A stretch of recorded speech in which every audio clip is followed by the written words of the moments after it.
I was carrying the heavy basket from the market when I turned the corner and saw the faded wooden sign swaying above Adler's dry cleaning. The air smelled of steam and fabric softener. I pulled the yellow claim ticket from my purse, just another errand my daughter-in-law Camille had pressed into my hand that morning. Inside, Gus Adler, the owner I had known for years, took the ticket and disappeared into the back. I waited absent-mindedly, running my fingers along the wicker handle of the basket, already thinking about what to cook for Lily and Mason, my 2 grandchildren. When Gus returned, he carried Camille's wool coat wrapped neatly in plastic, but instead of handing it to me, he glanced around the empty shop. His hand, calloused and trembling, gripped my arm. "Nora, come with me," he whispered urgently. Behind a worn curtain, Gus pulled open a drawer and showed me a small clear bag. Inside lay a transfer receipt with a figure so large it made my stomach lurch, and a photo of Lily and Mason, with jagged red circles scrawled over their innocent faces. "Take your grandchildren and leave this town before sunrise," Gus said, his voice breaking. "My name is Nora Whitfield. I am 62 years old, a widow, and for the past 3 years my life has revolved around my son Jake and his young family. When Jake married Camille, I welcomed her as my own daughter. She was polite, hardworking, and for a while, I believed she truly cared about building a home together with him. Jake works as an engineer and often travels for long stretches, leaving Camille and the children at home. Because of that, I naturally became the extra pair of hands, the one who picked up groceries, folded laundry, and drove Lily to her piano lessons. I didn't mind.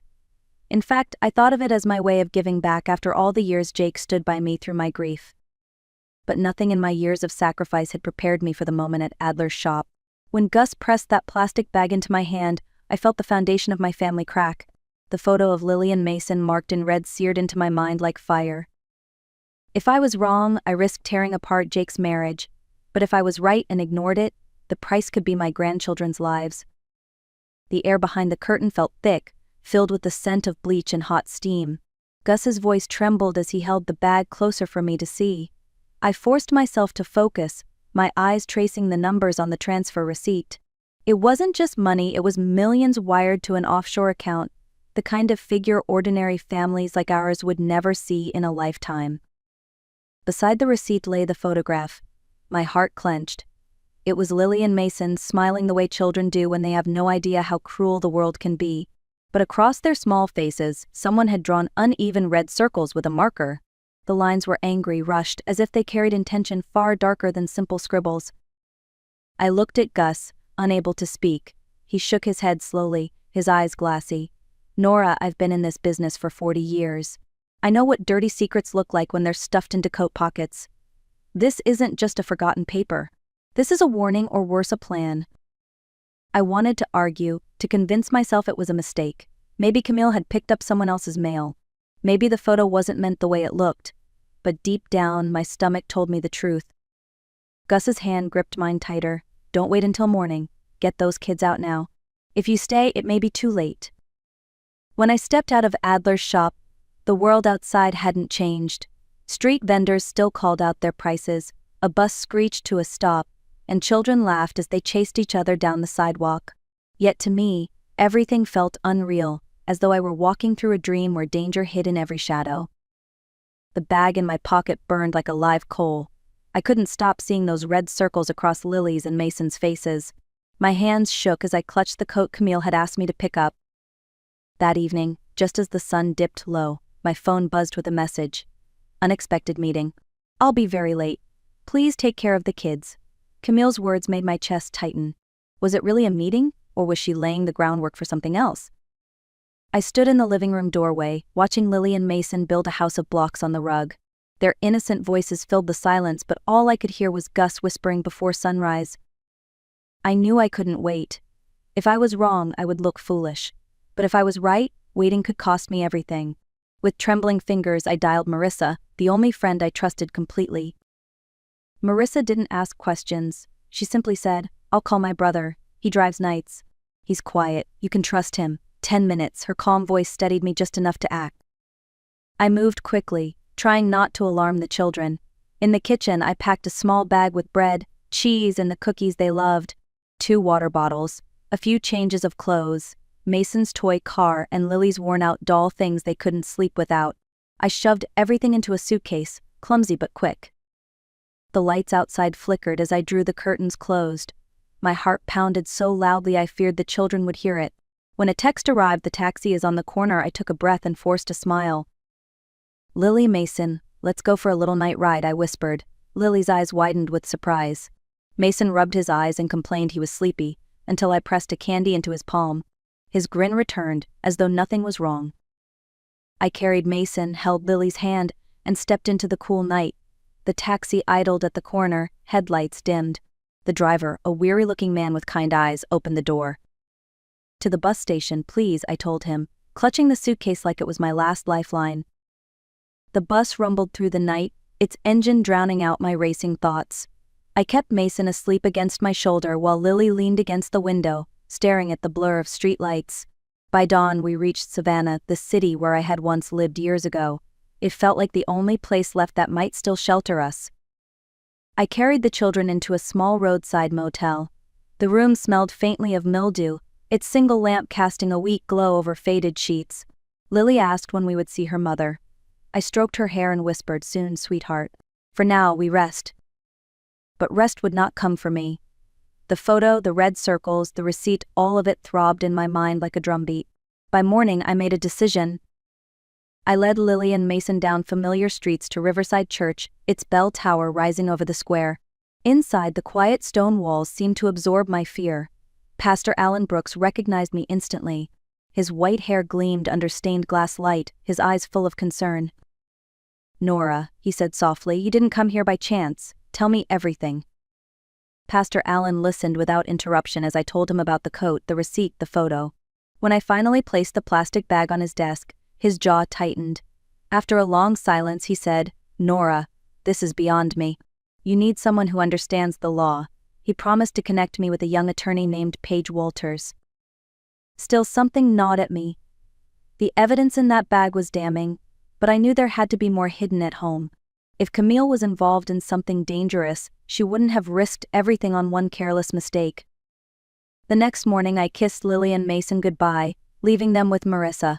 My heart ached as I boarded the bus back to Milford. Every mile brought me closer to the house that had once been my refuge but now felt like a crime scene. When I slipped through the front door, silence pressed in. The living room was exactly as I'd left it, Camille's blanket draped over the couch, a half-empty coffee cup on the table. But I didn't linger. I went straight to the bedroom closet, pulled aside shoes and boxes until I found the small gray safe. I remembered Camille once laughing after too many glasses of wine, blurting out the code, May 12, 2018, the day she married Jake. My fingers trembled as I turned the dial. With a final click, the heavy door swung open, revealing secrets I was never meant to see. Inside the safe, stacks of cash were bound in crisp bundles, more money than our family could ever explain. Beside them lay passports with unfamiliar names, each paired with Camille's photo disguised in different hairstyles. My pulse quickened as I pulled out a packet of 3 business-class tickets from Atlanta to Madrid reserved for Camille, Lily, and Mason. Jake's name was nowhere. At the bottom was a glossy photograph. Camille stood beside a man in a black suit, his arm around her waist, both smiling like partners at a celebration. On the back, in bold script, was written, MV. Back in Savannah, I laid the contents out before Paige Walters. Her sharp eyes scanned every page, then narrowed at the initials. She typed quickly on her laptop and turned the screen toward me.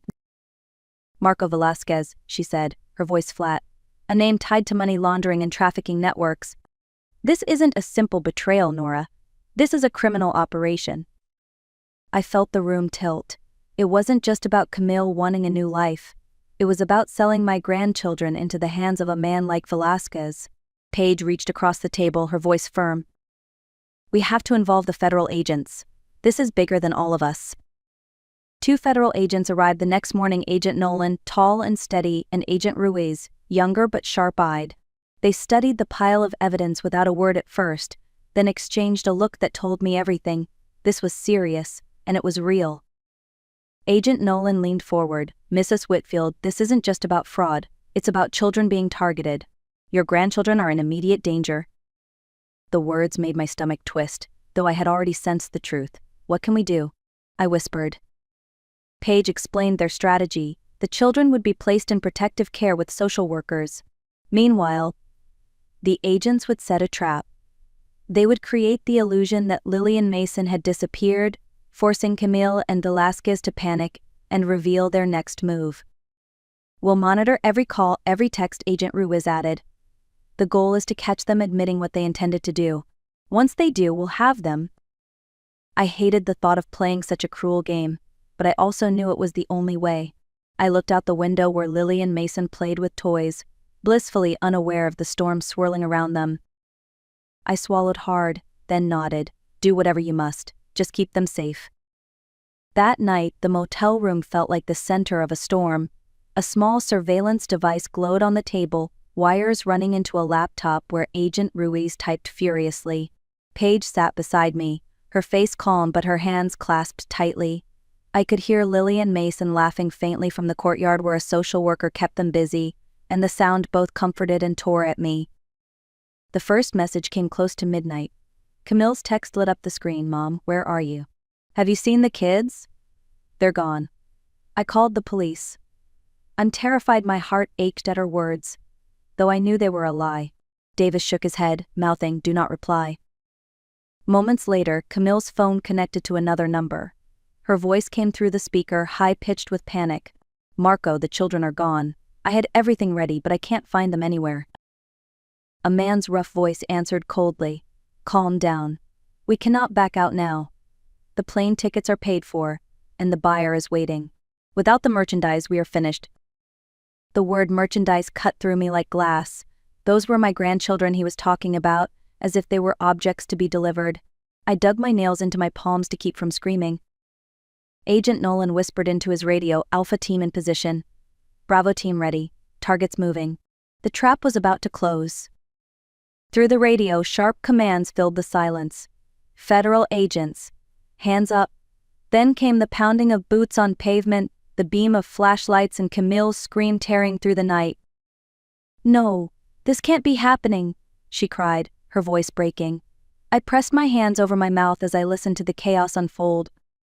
Another voice shouted, "Don't move," followed by the metallic snap of handcuffs. Marco Velasquez pinned near a white van. Camille sobbed, insisting they had made a mistake, but the evidence spilled from her purse: bundles of cash, false IDs, and the tickets to Madrid. In the surveillance van, Paige gripped my hand. "It's over, Nora. They're caught." But my relief was tangled with grief. I had once believed Camille to be part of our family, someone I could trust with my son's happiness and my grandchildren's safety. Now all I could see was a stranger willing to trade their lives for money and power. Outside, the sirens wailed, red and blue lights flashing against the motel walls. The storm had broken, but the damage was permanent. Weeks later, I sat in the heavy silence of a federal courtroom in Savannah. The benches were crowded with neighbors, reporters scribbling in notepads, and strangers who had come to witness justice. Lillian Mason sat beside me, unaware of the weight pressing down on the room. Camille entered in a beige prison jumpsuit, her hair tangled, her face pale. She looked nothing like the polished young woman who had once shared family dinners at my table. Marco Velasquez followed, his hands cuffed, his stare fixed on the floor. The prosecutor rose, his voice firm. "Your Honor, this case involves money laundering, conspiracy to kidnap, and participation in a transnational criminal network." He laid out the evidence piece by piece, the transfer receipt projected on a screen, the passports, the tickets to Madrid with only Camille and the children's names. Murmurs rippled through the gallery.